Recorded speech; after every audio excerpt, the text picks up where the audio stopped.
जय श्री राम दोस्तों, Shri Ram institute of competition का यूट्यूब चैनल में आपका स्वागत है।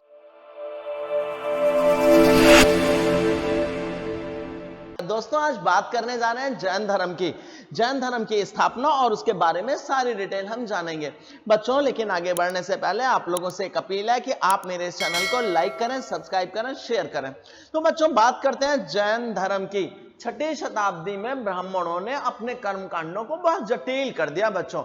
जब उन्होंने अपने कर्मकांडों को जटिल कर दिया, उनके कर्मकांडों का प्रोसेस बहुत ज्यादा जटिल होने लगा, बहुत ज्यादा कॉम्प्लिकेटेड होने लगा, तो बच्चों उसके विरोध में, उसके खिलाफ जैन धर्म उदय होता है बच्चों।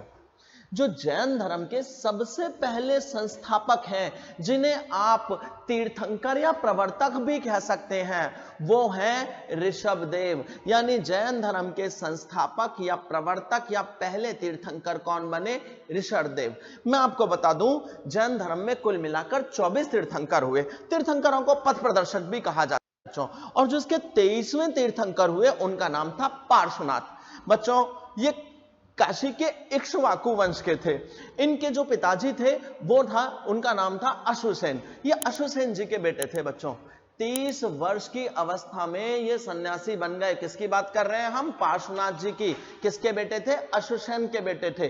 30 वर्ष की अवस्था में बच्चों ये सन्यासी बन गए। इन्होंने पारसनाथ की पहाड़ी पर एक पर्वत है जिसका नाम है सम्मेत पर्वत, यहां पर साधना करते हुए लगभग 100 वर्ष की अवस्था में जो जैन धर्म का शील व्रत होता है ना, ठीक है, उसके अनुसार इन्होंने मृत्यु को प्राप्त किया था बच्चों। ठीक है ना, मृत्यु को प्राप्त किया था बच्चों। पार्श्वनाथ की जो मुख्य शिक्षाएं थी, सदा सत्य बोलना, चोरी ना करना, पर हिंसा ना करना, यानी किसी को भी हिंसा ना करना। हिंसा ना करना जैन धर्म का सबसे मुख्य उद्देश्य है, लक्ष्य है बच्चों। साथ ही संपत्ति संग्रह ना करना और आत्म संयम बनाए रखना, ये इनकी मुख्य शिक्षाएं थी। ठीक है बच्चों, सदा सत्य बोलना, चोरी ना करना, परहिंसा ना करना, ठीक है, संपत्ति संग्रह ना करना, आत्म संयम बनाए रखना। ये थोड़ा सा, ठीक है, ये थोड़ा सा टाइपिंग एरर है। ठीक, हिंसा ना करना, मैंने क्या बोले? सदा सत्य बोलना, चोरी ना करना, हिंसा ना करना, और ठीक है, संपत्ति संग्रह ना करना, आत्म संयम बनाए रखना। साथ ही जैन धर्म के शील व्रत हैं। मुख्य शील व्रत है देशव्रत, दिग्व्रत, अतिथि समविभाग, उपभोग प्रतिभोग, प्रौषधोपवास, अनर्थ दंडव्रत, सामरिक व्रत। तो बच्चों पार्श्वनाथ ने भिक्षुओं को सफेद कपड़े धारण करने के लिए कहा। ठीक है बच्चों, पार्श्वनाथ ने ही जैन धर्म में सफेद वस्त्र धारण करने के लिए कहा। बच्चों पार्श्वनाथ का जो प्रतीक चिन्ह था वो था सर्प। ठीक है, अब हम बात करते हैं जैन धर्म के 24वें तीर्थंकर की, भगवान महावीर जी की। ठीक, जैन धर्म के 24वें और अंतिम तीर्थंकर बने महावीर स्वामी जी।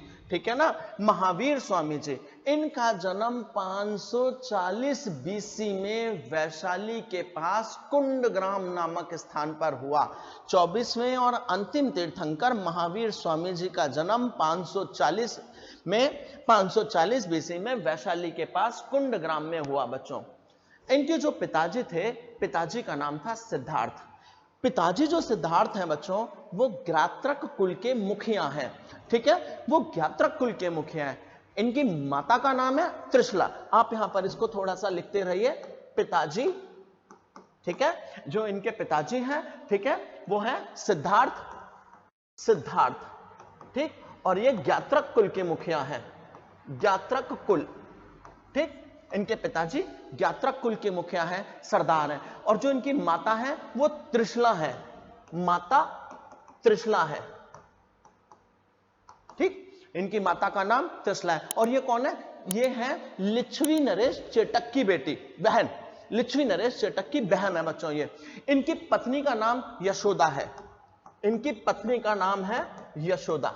ठीक है ना, और यहां पर एक बात बहुत उल्लेखनीय है, इनके बचपन का जो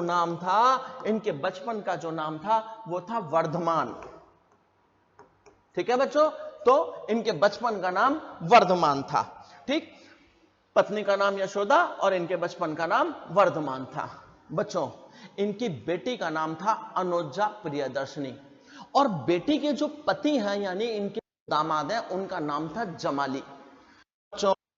30 वर्ष की आयु में, मोस्ट इंपॉर्टेंट क्वेश्चन, 30 वर्ष की आयु में इन्होंने अपने माता पिता की मृत्यु के बाद अपने बड़े भाई नंदीवर्धन, क्या नाम है, नंदीवर्धन, नंदीवर्धन की आज्ञा से, अनुमति से इन्होंने सन्यासी जीवन को प्राप्त किया। बिना अनुमति के नहीं गए, अपने बड़े भाई की अनुमति से इन्होंने सन्यासी जीवन शुरू किया बच्चों। ठीक है, 12 साल की कठोर तपस्या के बाद 30 साल की उम्र में इन्होंने अपने घर को छोड़ा है, और 12 साल की कठोर तपस्या यानी 42 साल की अवस्था में इन्हें जुम्बिक ग्राम के पास ऋजुपालिका नदी, बहुत महत्वपूर्ण है, अक्सर क्वेश्चंस पूछे जाते हैं इस टॉपिक को लेकर, कौन सी नदी, ऋजुपालिका नदी के तट पर साल के पेड़ के नीचे, नदी कौन सी, ऋजुपालिका, पेड़ कौन सा, साल, ऋजुपालिका नदी के तट पर साल के पेड़ के नीचे महावीर को परम ज्ञान की प्राप्ति होती है बच्चों। इस परम ज्ञान को या कैवल्य भी बोलते हैं, कैवल्य की प्राप्ति होती है बच्चों। इस परम ज्ञान के बाद या कैवल्य के बाद ही महावीर को जिन, जिन का मतलब होता है विजेता, ठीक है ना, जिन, महावीर को जिन यानी विजेता, या कैवलिन या निर्ग्रंथ, निर्ग्रंथ का मतलब क्या होता है बच्चों, निर्ग्रंथ का मतलब होता है बंधनहीन, और अरहत या महावीर कहा जाने लगा। यानी 12 साल की कठोर अवस्था के बाद 42 साल की आयु में इनको ज्ञान की प्राप्ति होती है। कहां होती है, ऋजुपालिका नदी के तट पर होती है, साल के पेड़ के नीचे प्राप्त होती है, और उसके बाद ही इनको जिन, कैवलिन, निर्ग्रंथ, अरहत और महावीर कहा जाता है बच्चों।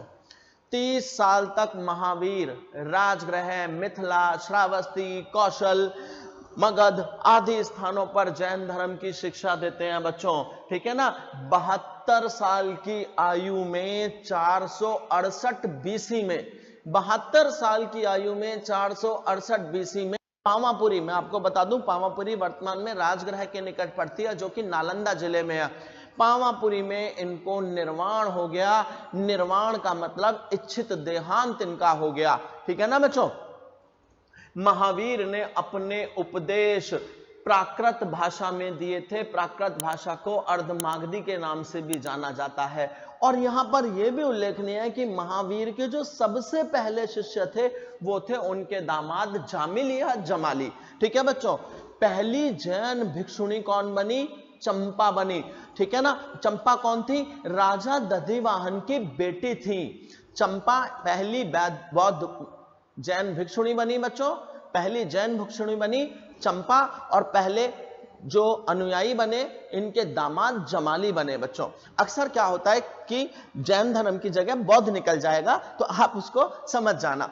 ठीक है ना बच्चों, राजा दधिवाहन की बेटी थी। ठीक, महावीर ने अपने शिष्यों को 11 गणधरों में बांटा था बच्चों, 11 गणधर। अच्छा, जैन धर्म की जो 5 श्रेणियां हैं वो देखिए इधर। जैन धर्म की जो मुख्य 5 श्रेणियां हैं, सबसे पहले तो तीर्थंकर। तीर्थंकर कौन, जिसने मोक्ष की प्राप्ति की हो। ठीक, दूसरा अरहत, अरहत वो जो निर्वाण की प्राप्ति की ओर अग्रसर हो। ठीक है, तीसरा आचार्य, जैन भिक्षुओं के समूह का प्रमुख धर्म शिक्षक आचार्य, उपाध्याय गुरुजी, साधुजन, साधु, सारे जैन भिक्षु सारे के सारे साधु हो गए। ठीक है ना बच्चों, तो अब हम इससे आगे की बात करते हैं। अब मोक्ष प्राप्ति के बाद, मोक्ष प्राप्ति के बाद महावीर सुधर्मा को अपने जैन संघ का प्रभुत्व यानी सबसे बड़ा व्यक्ति बना देते हैं, प्रमुख बना देते हैं बच्चों। महावीर की मृत्यु के बाद यही जैन धर्म का सबसे पहला थेरा होता है। थेरा का मतलब पहला उपदेशक, मुख्य उपदेशक होता है बच्चों। जैन धर्म ईश्वर के अस्तित्व को अपने तीर्थंकरों के बाद स्वीकार करता है। जैन धर्म, मुख्य बात यह है कि जैन धर्म अपने ईश्वर के अस्तित्व को किसके बाद स्वीकार करेगा, तीर्थंकरों के बाद स्वीकार करता है बच्चों। ठीक है बच्चों, जैन धर्म आत्मा के अस्तित्व को भी स्वीकार करता है। जैन धर्म पुनर्जन्म को भी मानता है। जैन धर्म कर्म को प्रधान मानता है बच्चों। भगवान महावीर स्वामी ने जैन भिक्षुओं के लिए 5 महाव्रतों का उपदेश दिया। 5 महाव्रत बताए। कौन कौन से हैं ये 5 महाव्रत? ये 5 महाव्रत है अहिंसा। जैन धर्म का सबसे प्रमुख तत्व है अहिंसा।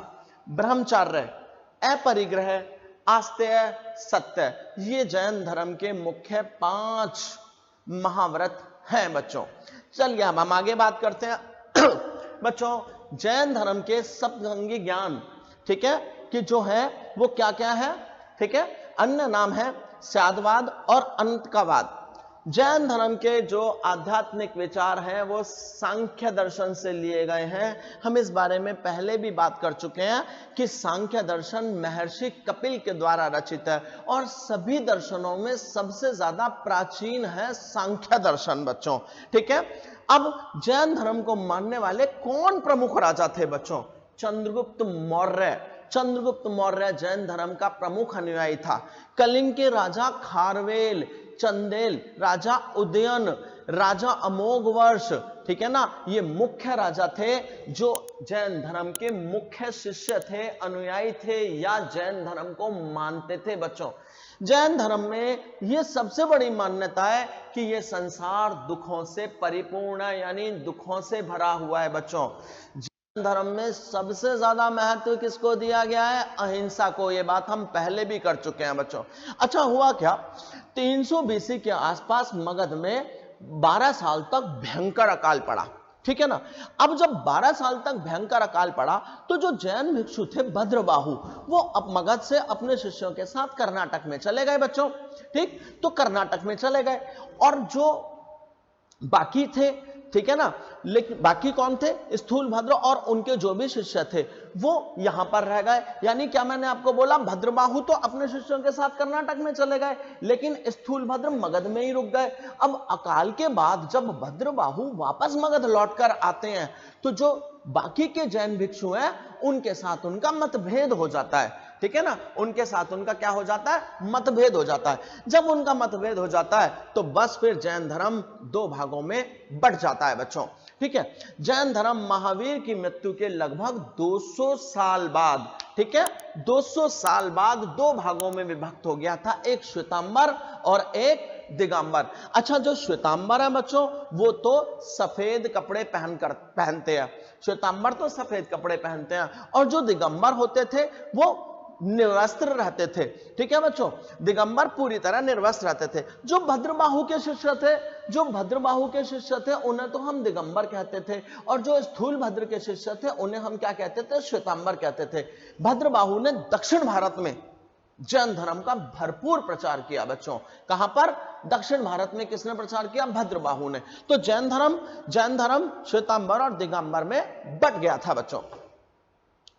वर्ण व्यवस्था को नहीं मानता बच्चों। जैन धर्म समानता के सिद्धांत पर ज्यादा जोर देता है। जैन धर्म जड़ और चेतन दोनों को ही मानता है। जो नियम ग्रहणों के लिए बनाए गए हैं उन नियमों को अणुव्रत कहते हैं बच्चों।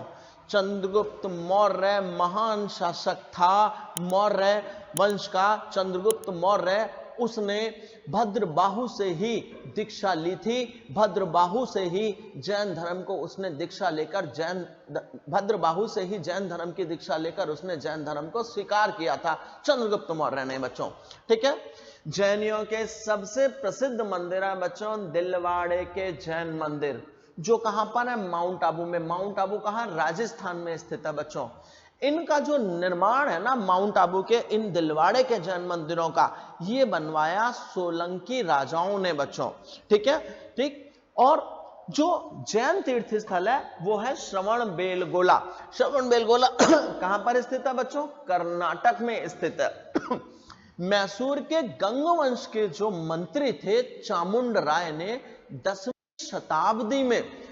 शताब्दी में यहां भगवान बाहुबली यानी गोमटेश्वर की मूर्ति का निर्माण कराया था बच्चों। ये बहुत बड़ी मूर्ति है, विशालकाय मूर्ति है, और प्रतिवर्ष इस मूर्ति का बहुत जोर शोरों से मस्तकाभिषेक भी किया जाता है, ठीक है।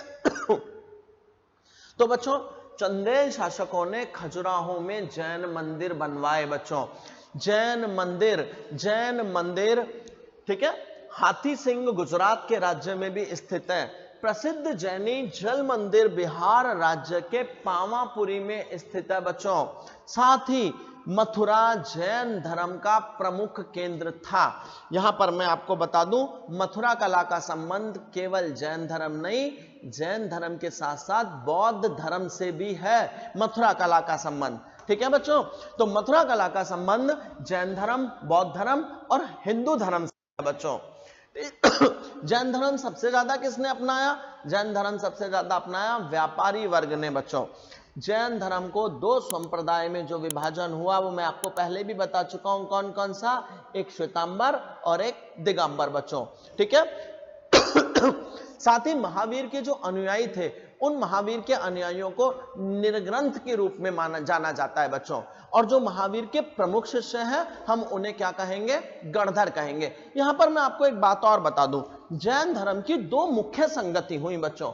जैन धर्म की जो दो मुख्य संगति थी, ठीक है, जो सबसे पहली जैन धर्म की संगति हुई वो 300 बीसी में हुई बेटा। ठीक, जैन धर्म की पहली संगति 300 बीसी में हुई। किस जगह पर हुई? पाटलिपुत्र पे हुई। ठीक है, जैन धर्म की पहली संगति 300 बीसी में हुई, पाटलिपुत्र में हुई। और इस संगति के अध्यक्ष कौन थे? इस संगति के अध्यक्ष थे स्थूलभद्र। ठीक है बेटा। और जो दूसरी संगति हुई ना जैन धर्म की, वो हुई 512 ईस्वी में। दूसरी संगति 512 ईस्वी में हुई। ये कहां हुई? ये हुई गुजरात में, एक जगह पड़ती है जिसका नाम है वल्लभी।